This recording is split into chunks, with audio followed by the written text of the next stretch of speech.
Welcome to the Satisfied Woman podcast. My name is Alanna Kaivalya. This podcast is dedicated to helping women lean into their femininity and rediscover the power of their feminine gifts. We take a look at what it means to be the modern woman and how we can live a satisfied life on our own terms. Visit the hub at thesatisfiedwoman.com. Welcome. I am so excited to be restarting my podcast. And as this is the very first podcast in the Satisfied Woman series, I thought maybe I would take this opportunity to introduce myself a little further and discuss with you what this podcast is about, how it came to be, and hopefully what you'll be able to get out of it. I've been podcasting for a long time. In fact, I was the very first yoga teacher back in 2005 ever to have a podcast. And in that version of the podcast, I actually ended up amassing over 2 million listeners. One of the things that taught me back in the early days of podcasting was how this truly levels the playing field for access to incredible knowledge and education. Now, ever since then, I've been a huge fan of podcasts. That's what I go to when I want to learn something new, do a little more research, or just listen to my favorite subject, true crime.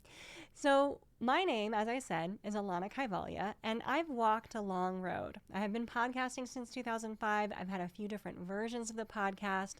This, of course, is the most recent one, and it's born out of my new work that talks about femininity and what it means to be a modern woman. My new book, The Way of the Satisfied Woman, is coming out in November of 2024. And this podcast is going to help support the work of that book and give you, my listener, an even greater resource for how to walk the way of the satisfied woman. Now, lest you think it's been an easy journey for me, it certainly hasn't. And I've come to this work through my own hardships, trials, struggles, and tribulations of being a woman in this modern day life. So I thought maybe I'd give you a little bit of just an historical perspective on where I came from in the hopes that maybe you'll connect with it and see that you and I probably have some things in common. In my history, I've been in the yoga, wellness, and spiritual fields for over 20 years. And I taught people worldwide. I used to lead retreats and workshops, and I created a successful online education business through my own willpower called AlannaK.com. Now, I have since sold that business and transitioned out of that industry. But through all of that time, I learned some things about what it is to be a woman and to have success and to live life on essentially the world or the patriarchy's or a man's terms. I've even authored books. I've had success based on anyone's standards. I've earned a decent amount of money in my past. I've created my own business. I made it in New York City. In fact, I lived in New York City for 16 years. That was an amazing time. I love New York City, but I often think of that place as my proving ground. I remember when I first moved to New York in 2007, thinking to myself how I had to elbow my way in and really make it in New York City. As they say, if you can make it there, you can make it anywhere. I grew up in Denver, Colorado, and left for the big city to pursue more opportunities and to really prove myself to the world. Maybe you've felt that way too, that even in this modern times where we can sure have support from other people, there's this real intrinsic value on being able to do it yourself, do everything your own way, do it on your own, and especially as a woman, to show that you can. One of the things in my own personal history and my legacy that prior to now I really haven't talked about very much is the fact that I grew up in a really challenging household. I had a father who was a con artist and was incredibly verbally abusive, and it became an incredible source of tension for me as a young woman. It taught me that I needed to leave that particular relationship in order to find my own value, but it also taught me that people couldn't be trusted or relied upon. And in my early 20s, in order to remove myself from that incredibly toxic environment, that terrible household, and that very challenging relationship with my father, not only did I have to get a restraining order against him, I ended up changing my last name. And it was at that time in an effort to prove my own power and my own ability to make my own way in the world. And my last name, as you see it now, is Kaivalya. That's actually a Sanskrit word that means the power of aloneness. And so I've lived with that aloneness and that real desire to want to do everything myself that entire time. Now, while I think it's incredibly important for every human, and especially every woman, to know that she can do things on her own, to know that she can do whatever she wants to in the world, and I 100% believe in that, back that, I've lived it, I also suffered a lot with that kind of barrier and wall around me, that I can do it all myself. I don't need anyone else's help, because I thought that's what I should be doing. So I lived that aloneness for a long time. I built my own business. I wrote my books. I put myself through my own education. I lived by myself in New York City. I was the one that everyone else relied on. Now, that's often also something that women do, is they become the resource for everyone else, the one that everybody else comes to with their problems, the one that everybody else is supported by. I found that to be quite exhausting. And I name that because maybe you feel the same way. I realized this was actually a hard way of doing things. And one of the things that I write about in my new book, The Way of the Satisfied Woman, is this idea of putting on the mask of the masculine. One of the things that the masculine polarity is that support system for everyone else. Now, it doesn't mean that any human can't be that, but if you are a feminine woman, being in that role all of the time becomes exhausting. If the masculine is not your natural polarity, trying to hold everything together and hold the masculine for yourself as well as everyone around you becomes exhausting. Now, I got really good at it. I got great at it as a teacher, as a leader of my community, as a business owner, as a single woman living in New York on the dating scene. I felt no difficulty in navigating my life in the best way that I could. And I felt this sense of armor, and I felt a real sense of power. But what I didn't feel was a sense of empowerment. And what I didn't feel was a sense of support. And I was also really terrified of relaxing into the softness, the grace, and the serenity of being feminine. There wasn't any space for me to do that in this life that I'd created for myself, which, again, for all intents and purposes, from the outside, looked really cool and really successful. I even ended up getting married during this time to a person that at first really seemed to be in the masculine polarity. He had a fantastic job, he lived in New York City as well, and he presented this idea that he could be a person that I could relax with and relax into. It didn't take long, though, for him to see how capable I was in that masculine polarity, and he ended up revealing his true self, which his polarity was feminine. So because his polarity was feminine, I ended up once again donning the mask of the masculine and really supporting him through all of the time of our marriage. Now, that's nobody's fault. This isn't a blame game. This is just to state out loud, again, some things that you might be experiencing as well. That when you present to the world this incredibly capable and hardened mask of the masculine, people start to expect that from you.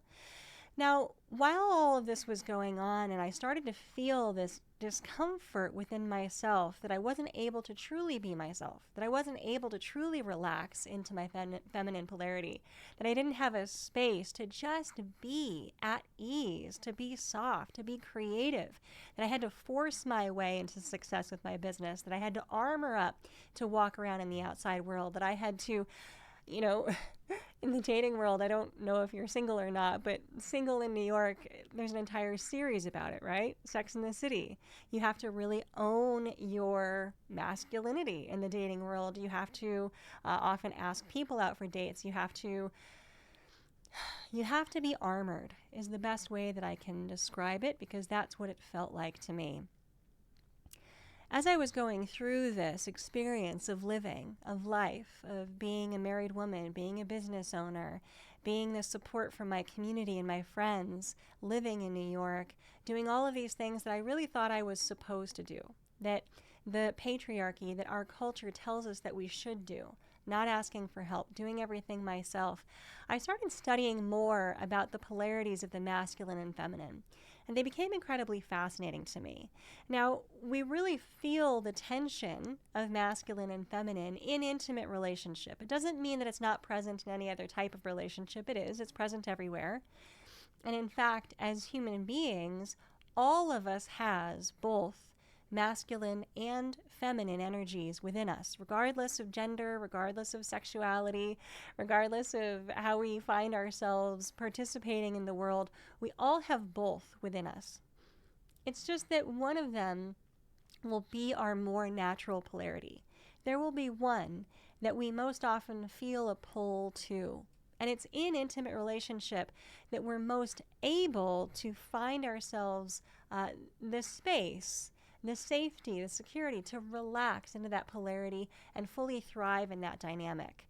So it was my marriage that helped me to realize that I was once again finding myself in a place where I had to be in that masculine polarity, which is not my natural polarity.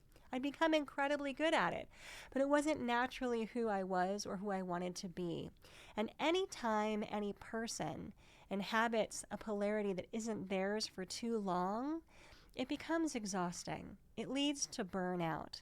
For me, as a teacher, it led to a lot of actually resentment towards teaching. I didn't want to be that support for people anymore. I didn't want to keep putting myself out there and helping others in that way anymore. I didn't want to keep guiding them in that way anymore. And instead of finding the spaces and the softness and the ability to do that because I had a place in my life to just be naturally who I was always boxed into being the masculine, it became incredibly tense for me and I got incredibly burnt out. So, as one can imagine, this process of discovery, this process of study, this process of going through life as I thought I was supposed to, made me realize that there might be a different way. So I got divorced right before the pandemic began. And once again, I was alone. And I had a year before the pandemic started where I said to myself, you know what, I've been through this experience of marriage. It didn't work out. It taught me a lot. I was deepening my studies on masculinity and femininity through, I have a Ph.D. in mythology and psychology. So I was going down the rabbit holes of philosophy, spirituality, psychology, reading everything I could on the masculine and feminine, studying with different people. And I thought, you know what, I'll give myself a year off before I jump back into a dating scene. And then the pandemic hit and it gave me another 2 years for free. But the other thing that it did, because I was living in Queens, in New York City at the time, it was right at the heart of where the pandemic took hold here in America. And I was in a place where the prevailing wisdom at the time was don't talk to people, stay alone, don't interact. And of course, I was living alone. So I had a period of months where I actually didn't interact with another human. I spent hours disinfecting my groceries before I brought them into my home. The only time I left my apartment was to walk my little dog, Roxy, around the block. And anytime I'd see another human coming, I'd have to cross the street. So it reinforced this aloneness that I had already been feeling, this armor that I had already really put on for so many years that felt incredibly inauthentic. I didn't have this space to just release, relax, be in my creativity, be in a place of softness, to tap into emotions, to feel my intuition. I had to protect myself from the world. And of course, one of the greatest and foremost qualities of the masculine is protection. But I had to provide that for myself the whole time. So the pandemic really knocked something loose inside of me, we could say. And again, this might not just be true for me, but also for you.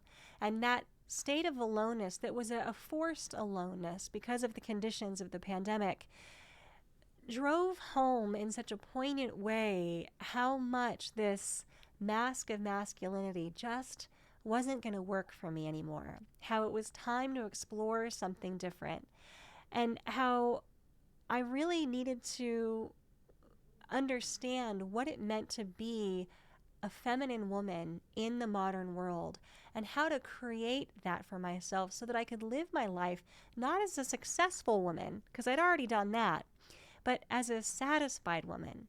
I realized that this is the way I needed to start living. And through all of the research and study I'd been doing on femininity and masculinity, and I'd already started teaching about it, I was realizing that there was a true need for more education around this. What's interesting to me as I started doing research into femininity and masculinity, and this may not be surprising to you as a listener, there is so much more support for the masculine. The masculine has its own movements. It has its own teachers. People that I respect in the movement, David Dada started the movement with The Way of the Superior Man, his book. I appreciate John Wineland's work. I like the work of Trevor Boehm. There are others in that genre who have men's groups, men's memberships, men's support, men's books. There's not a lot for women. And I think that's probably more of a, we find that anyway in the patriarchy, don't we? There's just not a lot of support for women, for the feminine. There's not a lot of research on this because it's still devalued and it's still tremendously misunderstood. But when I started talking about this polarization of masculinity and femininity, when I started telling my feminine woman friends about the work that I was doing, the research that I was doing, the things I was experiencing, the feeling of the mask of the masculine, the way it is to be a woman in the world, they started listening. I could see their faces change and light up, and I could almost feel and sense their relaxation and their inner knowing of, yes, this idea of femininity feels good. Wouldn't it be nice to create a life of satisfaction where I'm able to relax into it? So this is why, as a result of all of these things, the last 20 to 25 years of my life, achieving success on a man's terms, that I decided it was time to start achieving satisfaction on a woman's terms and on the terms of the feminine, and really highlighting and glorifying the feminine and what it means to be a feminine woman, or what it means to be a person who leans in to the feminine polarity. So one of the things that helped me do this as I was navigating this way, because remember, and again, I'm assuming that this might be true for you as well, I'd gotten really good at armoring up with the masculine. And once again, all of us as humans, we do have masculine and feminine within us. And there will be times in our life that we pull one or the other forward, depending on what it is that we need. We might bring forth one or the other for an hour, let's say, to record a podcast. We might bring one or the other forth for a couple of hours if we're having an emotional moment or need to process through something. However, if we bring forth not our natural polarity for too long, if we get stuck in it for too long, that's where we run into detriment. That's where we run into exhaustion. And that's what I want to help us prevent, especially for those of us who identify as a feminine woman. It's not easy to be a feminine woman. Maybe that's stating the obvious, but it's not. We don't have a lot of space and support and understanding for what it means to be a feminine woman, even in the face of all of the women's movements of today. Most of the women's movements have actually been written or are set to the bar of a man's terms. Success is based on a man's terms. What we think we should do or how we should be in the world is often based on what men or the patriarchy have told us. It's time for something a little bit different. So one of the things we can do is realize what the qualities of the feminine are. Now, again, it's not a good or a bad. The feminine or the masculine are not good or bad. They simply are, and they have qualities. Each can be distorted. Each can be used not in a healthy way. Each can be, we can lock ourselves into one or the other for too long, burn ourselves out. When they're expressed fully, completely, in a way that feels natural, in a way that feels easeful, then we have a healthy expression of one or the other, whichever polarity we are on or whichever polarity we happen to be expressing at the time. So I want to talk about the qualities of the feminine, maybe even versus the masculine, because they are in opposition to each other. They are in complement to each other. They are in polarity with one another. There is a tension of opposites here that in themselves balances each other out. They're both within us, again, which makes us a whole and complete human. And when we are in relationship with another, it also helps to balance us in relationship again, regardless of how that looks with orientation or gender. So let's start with nourishing versus nurturing. And I love this one to start with because people often assign nurturing as a quality of the feminine. We think of our mothers as being nurturing. Nurturing is actually a quality of masculinity. If we look up the definition of nurturing, it is to foster growth. It is to foster forward movement, education. It is to foster something good, to bring forth something. And that's really the masculine's job, is to foster growth and education in those around us, to make sure that we're directing and guiding those around us, especially when it comes to children or people who need support. Women are often placed into this role as primary caregivers of children, but it's a masculine trait. The complementary trait for the feminine is nourishing, to feed, to support from the inside out. And the feminine actually needs to be nourished.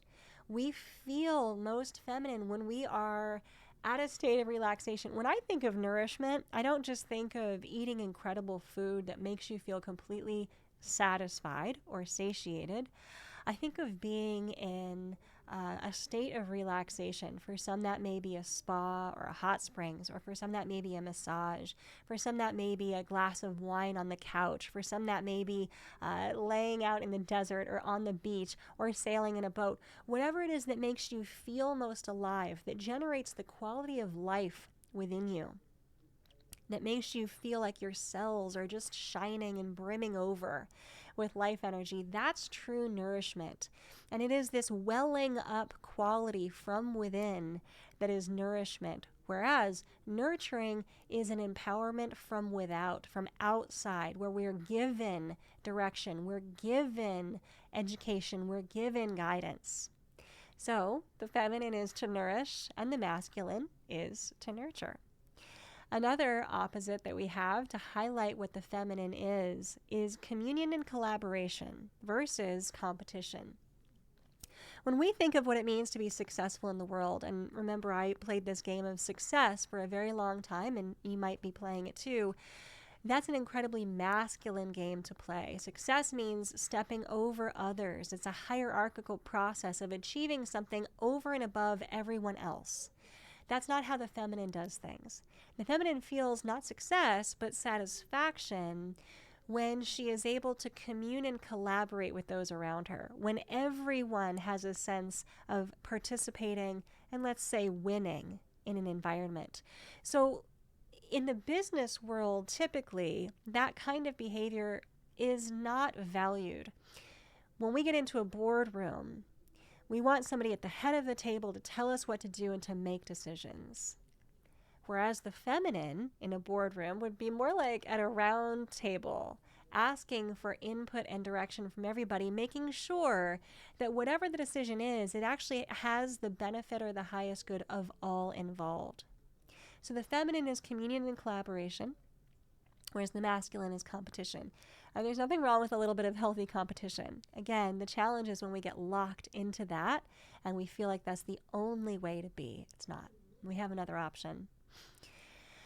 We also have intuition as feminine women and emotion. And I contend, after all my research and now having written the book, that emotion and intuition are the most powerful qualities of the feminine.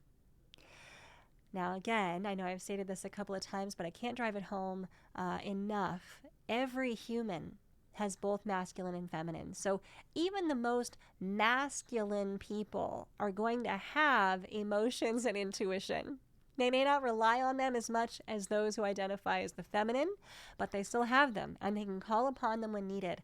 But for those of us who identify as feminine women, this is our greatest strength.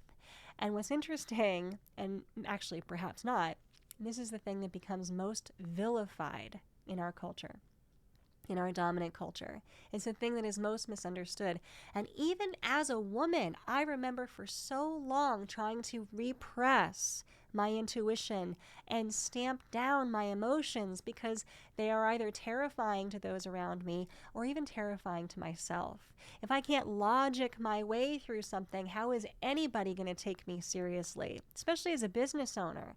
Trying to make decisions based on my intuition was almost always second guessed, either by myself or by my team, when in reality it is the intuition and emotions of the feminine that is its greatest strength.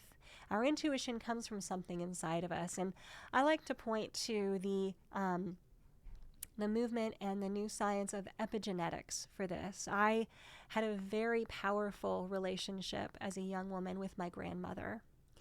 I wish this for everybody, only because this was one of my most sacred relationships in my lifetime.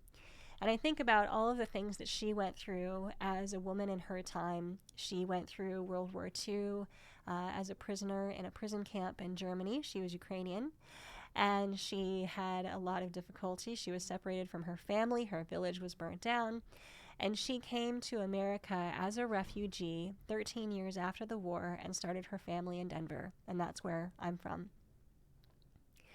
And I think about that wisdom of hers being passed down through her DNA, through my mother's DNA, to my own DNA. And when I think about my intuition, I actually hear it as her voice. Now, she's no longer with us. She hasn't been for many years. But I hear it as her voice, something that she experienced, something that she knew down to her bones, coming through time in my own ancestry to speak to me now. Then it doesn't have to make any sense. Intuition often doesn't make any sense. It's not logic. Logic is the domain of the masculine, and we need that too. But intuition is priceless. And it always guides us on a true north path. It always does. Now, if we get an intuitive hit, we may need to back it up with some logic or utilize some reason in order to get to the finish line on whatever that intuition is. But what's really detrimental for the feminine is the suppression of it or the ignoring of it, because it's our greatest gift. And this is something that I will definitely be talking about much more on future podcasts. The other element of this is emotion. One of the things that women hear, and I'd be surprised if you're listening and you haven't heard this, all the time, often, is anytime emotions come up in a way that is maybe unexpected or in a way that is maybe inconvenient for those around us or devalued by those around us, one of the things that women are often called is crazy. We're not. Emotions are a full experience of being human. And when we have permission to emote in our full capacity, we are actually simply experiencing what it's like to be human. And emotions are valuable. They come from our unconscious mind. They give us signals about what may be right or good for us.